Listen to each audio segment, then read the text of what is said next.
LDF സർക്കാരിന്റെ വിവിധ ഉത്തരവുകളും വകുപ്പുതല തീരുമാനങ്ങളും ഹൈറേഞ്ചിലെ ഭൂപ്രശ്നങ്ങൾ രൂക്ഷമാക്കിയെന്ന് UDF ജില്ലാ ചെയർമാൻ ജോയി വെട്ടിക്കുഴി.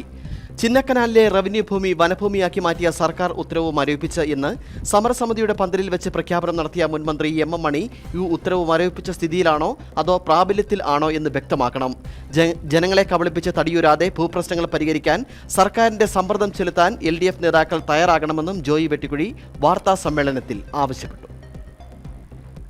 കഴിഞ്ഞ 8 വർഷക്കാലമായി അധികാരത്തിലിരിക്കുന്ന LDF ഗവൺമെൻറ് വിവിധങ്ങളായ സർക്കാർ ഉത്തരവുകൾ, ഡിപ്പാർട്ട്മെൻറ്റ് തീരുമാനങ്ങൾ, അതോടൊപ്പം തന്നെ കോടതിയിൽ കൃഷിക്കാർക്കെതിരെയുള്ള കേസിൽ കപട പരിസ്ഥിതിവാദികൾക്ക് പരോക്ഷമായി പിന്തുണ നൽകിക്കൊണ്ട് അവരെ സഹായിച്ചുകൊണ്ട് എടുത്തിട്ടുള്ള നടപടികൾ, ഇവയെല്ലാം മൂലമാണ് ഈ ഇടുക്കി ജില്ലയിലെ ഭൂവിഷയങ്ങൾ ഇതുപോലെ വഷളായിരുന്നു.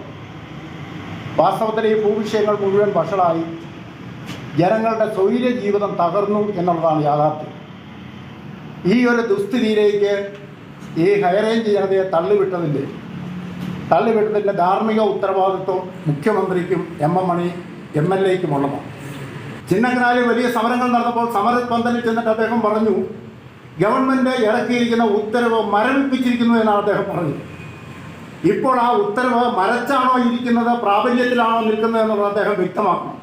റവന്യൂ ഭൂമികളെല്ലാം വനഭൂമിയാക്കി മാറ്റുകയാണ്.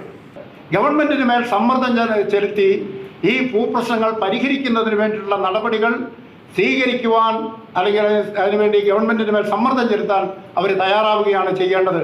അതുകൊണ്ട് യാഥാർത്ഥ്യങ്ങൾ മറച്ചുവെച്ച് അതിൻ്റെ എല്ലാം ഉത്തരവാദിത്വം ഒരു മറ്റ് ഉദ്യോഗസ്ഥന്മാരുടേതാണ് എന്ന് പറഞ്ഞ് തടിയുരി പോകുവാൻ LDF നേതാക്കന്മാരെ UDF അനുവദിക്കുന്ന പ്രശ്നമില്ല.